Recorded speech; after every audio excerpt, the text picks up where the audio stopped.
Surya mengendarai mobilnya di jalan hutan yang gelap dan sunyi. Lampu depan mobil menembus kegelapan, menerangi sebagian jalan yang sunyi. Suara mesin mobil memecah kesunyian hutan. Angin bertiup melalui pepohonan, menciptakan suara gemerisik aneh. Surya menyetir. Pandangannya terpaku pada jalan di depan. Ekspresinya tenang, namun sedikit ketegangan memenuhi suasana hutan yang sunyi. Tiba-tiba, bayangan hitam samar melintas di depan mobilnya. Surya terkejut, menginjak rem dengan keras. Mobil Surya berhenti mendadak dengan suara berdecit. Dia menatap ke dalam kegelapan tempat bayangan menghilang. Jantungnya berdebar kencang di dadanya. Campuran antara rasa takut dan tekad terpancar di wajahnya. Dia ragu-ragu, kemudian didorong oleh kekuatan yang tidak diketahui. Dia keluar dari mobil dan masuk ke dalam malam. Di dalam rumah, seorang wanita tua berdiri dengan tenang di dekat jendela. Pandangannya menerawang jauh. Kerutan di wajahnya menceritakan kisah masa lalu yang berat. Setiap garis adalah kenangan yang terukir. Di tengah kesunyian, suara jam berdetak, menggemakan perjalanan waktu yang tak terhentikan. Hutan itu tampak gelap dan lebat. Pepohonannya yang menjulang tinggi menutupi matahari. Bayangan menari di lantai hutan, menciptakan ilusi gerakan. Suara gagak yang jauh bergema melalui pepohonan, menambah suasana yang menakutkan. Wanita tua itu tetap berdiri di dekat jendela saat malam tiba. Bulan purnama memancarkan cahaya menakutkan di hutan, memperkuat penampilannya yang tidak ramah. Air mata mengalir di wajah wanita tua itu saat dia memeluk foto seorang laki-laki. Maafkan aku, seharusnya aku melindungimu, bisiknya. Suaranya dipenuhi kesedihan. Hujan deras melanda desa Lempang saat Surya tiba. Rumah-rumah desa tampak tua dan suram. Gemuruh guntur yang jauh menambah ketegangan yang menakutkan saat penduduk desa menatap Surya dengan tatapan aneh. Hujan terus turun di ruang tamu yang remang-remang saat Surya duduk diam, menyesap kopi yang dihidangkan oleh ibunya. Nyai Marni berdiri di depan lukisan tua. Matanya kosong saat dia berbicara. Itu bukan ayahmu. Surya menurunkan cangkirnya. Ekspresinya berubah saat dia menjawab. Ibu bilang ayah ketika aku masih kecil. Suara Nyai Marni bergetar saat dia mengakui semuanya. Saya berbohong. Dia datang setelah ayahmu meninggal. Dan sejak saat itu, saya tidak bisa tidur dan selalu mendengar langkah kaki di bawah lantai.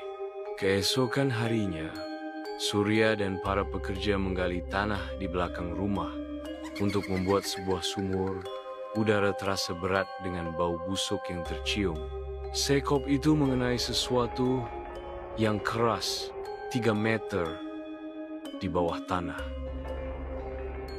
Pekerja pertama berbisik, "Kita harus berhenti. Ada sesuatu di bawah ini." Surya mengabaikan ketakutan pekerja dan memerintahkan mereka untuk terus menggali. Kemudian mereka menggali lebih dalam dan menemukan sebuah pintu kayu yang disegel dengan rantai dan paku besi berkarat. Di malam hari Surya terbangun dari tidurnya karena suara ketukan mengganggu di malam yang sunyi. Ketukan itu berhenti saat Surya perlahan berjalan di lantai kayu, menyalakan lampu ponsel, dan berjalan menyusuri lorong yang gelap. Bau aneh memenuhi udara tajam, menusuk hidung seperti darah dan karat. Sebuah lukisan jatuh dari dinding. Bingkainya pecah berkeping-keping. Di balik kanvas, Surya menemukan selembar kertas tua yang menguning, penuh dengan misteri dan rahasia. Malam itu suasana sangat hening di Inn mencekam, diiringi oleh gonggongan panik anjing di dekat sumur. Suara-suara berbisik naik dari dalam sumur, dengan suara sedih memanggil nama-nama orang yang telah meninggal. Di rumah Surya, pintu bawah tanah yang tersegel berderit terbuka semakin lebar setiap malam, menyingkapkan kegelapan yang lebih dalam. Malam itu Surya terbangun dengan kaget dari tidurnya. Napasnya terengah-engah dan tubuhnya bermandikan keringat. Entah kenapa Surya ingin pergi ke tempat sumur di belakang rumahnya. Dia berdiri di tepi sumur, menatap kegelapan yang berdenyut di bawah. Suara bisikan aneh bergema di benaknya. Rasa sakit yang menusuk kepalanya. Surya menyentuh wajahnya, merasa kebingungan dan ketakutan. Keesokan harinya, Surya berjalan melewati desa. Setiap langkahnya disambut dengan keheningan yang memekakkan telinga dan mendapatkan tatapan curiga. Seorang wanita tua membuat tanda di depan rumahnya dengan akar. Bibirnya bergerak dalam doa yang sunyi. Tatapannya dipenuhi ketakutan. Anak-anak menatap, mata mereka membesar ketakutan, seolah-olah Surya adalah hantu yang datang ke desa mereka. Surya merasakan seperti dijauh dan kesunyian mengelilinginya. Setiap tatapan dan bisikan menambah berat kesepiannya. Surya kembali ke sumur, mendapati pintu kayu dan rantai telah lenyap. Rantai-rantai berkarat seperti ular mati, mengisyaratkan kengerian yang terlepas. Di dekat sumur itu, Surya menemukan jejak kaki yang aneh mengarah menjauh. Sebuah kengerian yang mengerikan mencengkeram jiwanya. Surya mencari tahu tentang hal itu dari Nyai Marni, yang duduk dengan tenang mengupas singkong rebus. Nyai Marni memperingatkan, "Kamu tidak boleh menyentuh sumur itu." Suara Nyai Marni bergetar saat dia mengungkapkan, "Saya merasakan kehadiran Padmaraga tadi malam, dan itu bukan ayahmu." Surya berbaring terjaga di tempat tidur, dicekam oleh keheningan yang menakutkan. Suara menggali dan suara gesekan di tanah yang lambat dan hati-hati bergema dari bawah rumah semakin dekat setiap saat. Suara itu mendekat seolah-olah ada sesuatu yang menuju ke arahnya. Surya diam dan menunggu apa yang akan terjadi. Surya memberanikan diri memasuki loteng yang gelap, di mana papan lantainya berderit menyeramkan di bawah langkah kakinya. Dia menemukan inskripsi samar terukir di kayu. "Padmaraga, aku melihatnya, aku mendengarnya, aku melepaskannya." Surya gemetar saat dia menyentuh prasasti itu. Sebuah kesadaran yang mengerikan menghampirinya. Surya memasuki hutan yang telah berubah, yang sekarang sunyi senyap, pepohonan bergeser dengan menakutkan. Jalan setapak sempit muncul di antara akar-akar yang berpilin, membawa Surya semakin jauh ke dalam hutan. Lingkaran batu hangus memperlihatkan altar tulang dan boneka kayu yang miring, seolah mendengarkan rahasia. terukir di batang pohon. Kata-kata misterius membisikkan peringatan. Dia bangkit bersama akar. Dia memakan inggatan. Dia sudah di dalam dinding rumah Surya, meneteskan kelembapan, cermin-cermin berawan, dan pantulannya bergerak lebih cepat daripada tubuh. Nyai Marni, seorang wanita tua, dengan tatapan misterius, melantunkan doa. Suaranya bergema di seluruh aula berhantu. Dia meneriakkan sebuah nama asing, kuno dan penuh kekuatan. Kemudian keheningan turun, berat dan penuh harapan. Tancapkan paku itu di bayanganmu. Jika dia berdarah, maka berlarilah ke tempat gelap. Kau membuka segel itu, nak. Sekarang aku mengingat darahmu. Sebuah suara dari balik dinding berbicara. Surya menemukan bekas cakaran yang dalam dan tidak wajar di dapur 5 goresan yang terlalu lebar untuk menjadi cakaran manusia. Di bawah sebuah lukisan tua, lantai retak terbuka, melepaskan tanah yang berdenyut seolah-olah bumi bernapas. Di senja rumah Surya, Surya berdiri diam. Bayangannya mulai bergerak sendiri. Sambil menggenggam paku yang diberikan oleh Nyai Marni, Surya ragu saat bayangannya bergetar, mengancam untuk lepas. Saat matahari mulai terbenam, Surya berdiri di halamannya, terperangkap dalam cahaya yang memudar. Nyai Marni mendekat, tangannya terulur, mendesak, "Lakukan, nak. Sekarang sebelum matahari terbenam." Surya yang siap menyerang, ragu-ragu saat dia akan menancapkan paku ke bayangannya. Surya menusuk bayangannya dengan paku saat matahari terbenam, menciptakan bayangan panjang di halaman. Hal yang mustahil terjadi. Bayangan itu terangkat, berubah menjadi iblis hitam mengerikan yang melayang ke langit. Iblis itu menggeram. "Kau telah menyakitiku, nak." Surya terkejut. Kebingungan terukir di wajahnya saat dia mencoba memahami kata-kata iblis itu. Suara Surya meninggi, menuntut jawaban. "Apa yang sebenarnya terjadi, Bu? Siapa makhluk hitam itu? Kenapa dia memanggilku dengan sebutan nak?" Nyai Marni membungkuk. Tubuhnya bergetar karena isak tangis. "Sebenarnya, siluman hitam itu adalah ayahmu." Surya terhuyung mundur. Ketidakpercayaan terukir di wajahnya. "Jadi aku ini anak siluman?" Nyai Marni berbisik, mengakui, "Dahulu aku telah melakukan kesalahan di hutan itu." Surya ambruk. Kekuatannya melemah karena beratnya kenyataan tersebut.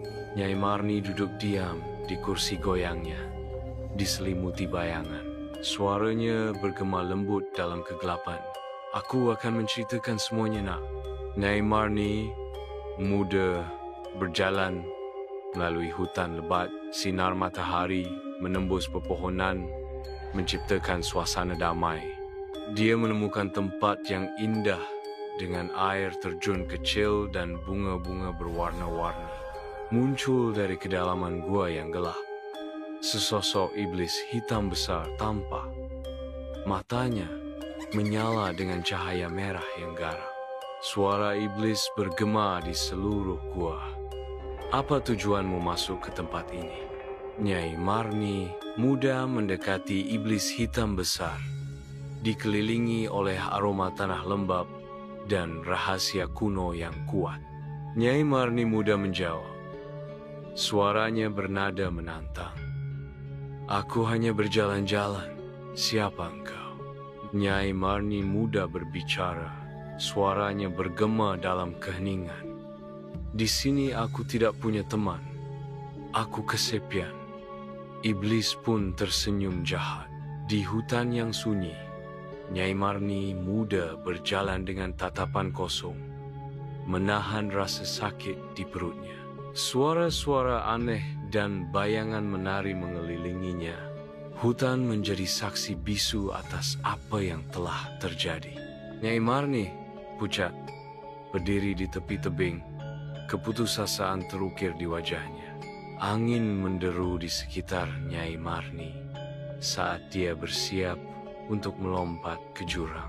Seorang pemuda tiba tepat waktu, menarik Nyai Marni kembali dari jurang maut. Laki-laki muda dan Nyai Marni muda sedang berdoa bersama. Wajah mereka diterangi cahaya lilin. Cahaya lilin berkedip saat mereka membaca ayat-ayat suci. Suara mereka teredam dalam pengabdian. Hembusan angin kencang tiba-tiba memadamkan lilin-lilin, menjerumuskan mereka ke dalam kegelapan saat langit berubah menjadi pertanda buruk. Iblis hitam muncul. Matanya menyala dengan api jahat. Suara raungan yang menggelegar. Laki-laki muda mengangkat kedua tangannya. Doanya yang sungguh-sungguh membubung melawan kegelapan. Kilatan petir yang menyilaukan menyambar iblis hitam, membuatnya menjadi gumpalan asap. Dengan ketegasan yang cepat, laki-laki muda memasukkan asap tersebut ke dalam botol. Dia melemparkan botol tersebut ke dalam sumur. Sumur itu menjadi tempat peristirahatan terakhirnya, disegel di bawah lapisan tanah. Di sebuah ruangan yang remang-remang, Nyai Marni duduk di kursi goyang. Wajahnya terukir dengan kesedihan dan ketakutan. Surya duduk di hadapannya, mendengarkan Nyai Marni dengan fokus yang intens. Tetapi ekspresinya berubah menjadi tidak percaya dan kebingungan. Nyai Marni menunduk, lalu menghela napas dalam-dalam, terbebani oleh beban yang selama ini dia pendam. Surya duduk terdiam, pikirannya berputar-putar akibat cerita Nyai Marni. Wajahnya menunjukkan ketidakpercayaan.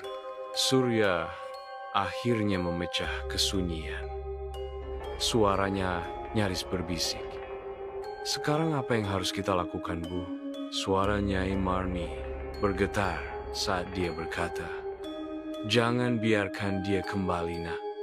Kita berdoa kepada Yang Maha Kuasa."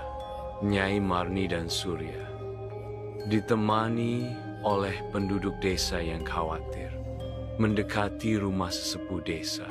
Mereka menceritakan semuanya kepada sesepuh desa, berharap solusi dan perlindungan.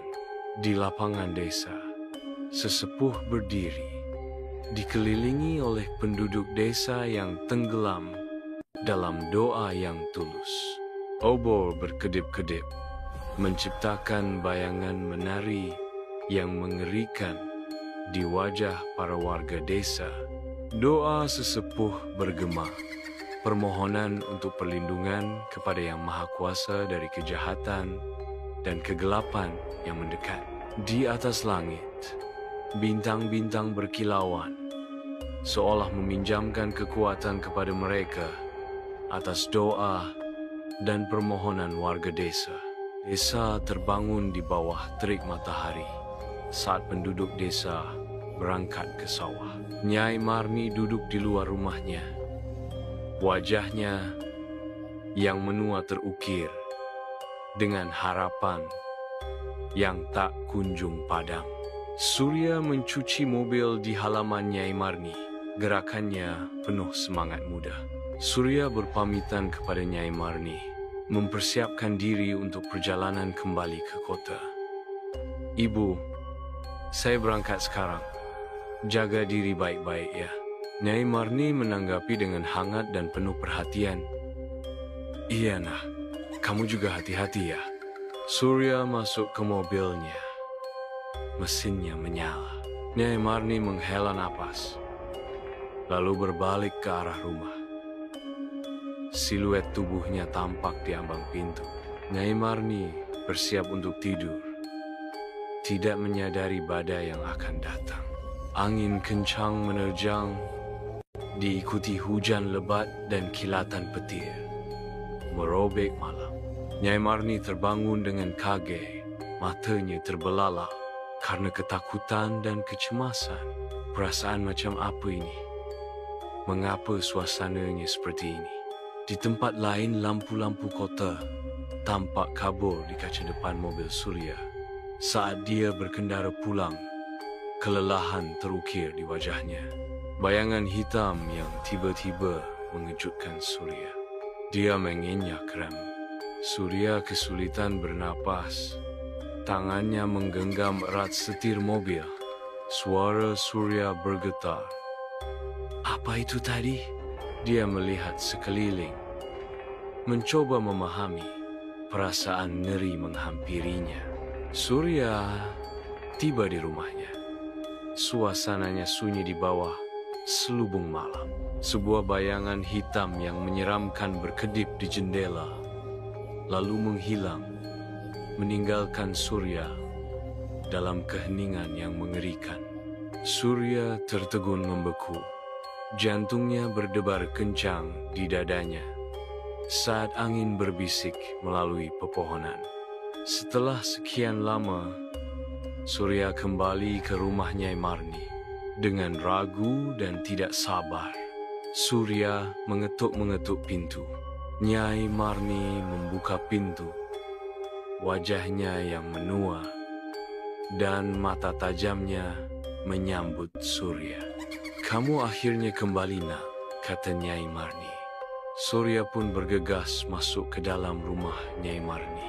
Di sebuah ruangan yang dipenuhi aroma dupa, Surya duduk berhadapan dengan Nyai Marni dengan keraguan terukir di wajahnya. Nyai Marni menjelaskan bahwa Padmaraga, iblis hitam yang marah, sering datang dalam mimpinya. Kegelapan turun saat lampu minyak berkedip dan mati, memadamkan kehangatan dan ketenangan ruangan. Surya pun mengajak Nyai Marni untuk pergi ke hutan di mana dulu iblis hitam tinggal. Surya dan Nyai Marni memberanikan diri masuk ke hutan gelap. Pepohonan purbanya menjulang seperti pengintai yang sunyi. Jalan mereka hanya diterangi oleh obor yang berkedip-kedip. Tiba di altar batu, Nyai Marni berdoa. Sosok menakutkan muncul dari kegelapan. Mata merah menyala Padmaraga menjanjikan pembalasan dendam. Surya tersentak kaget dengan munculnya makhluk itu. Makhluk itu lenyap dalam kegelapan. Kata-kata terakhir Padmaraga bergema dengan kepastian yang mengerikan. "Aku akan kembali." Saat fajar menyingsing, Surya dan Nyai Marni berdiri di depan rumah. Kelelahan terukir di wajah Surya. Padmaraga mungkin telah pergi, tetapi kehadirannya akan selalu ada. Surya berbalik untuk pergi. Sebuah bayangan berkelebat di antara pepohonan, pengingat menghantui akan pengawasan Padmaraga yang terus-menerus. Surya menyadari bahwa dunia roh itu nyata dan berbahaya. Surya menyatakan, "Saya berjanji pada diri sendiri untuk selalu menghormati alam dan kekuatan di dalamnya."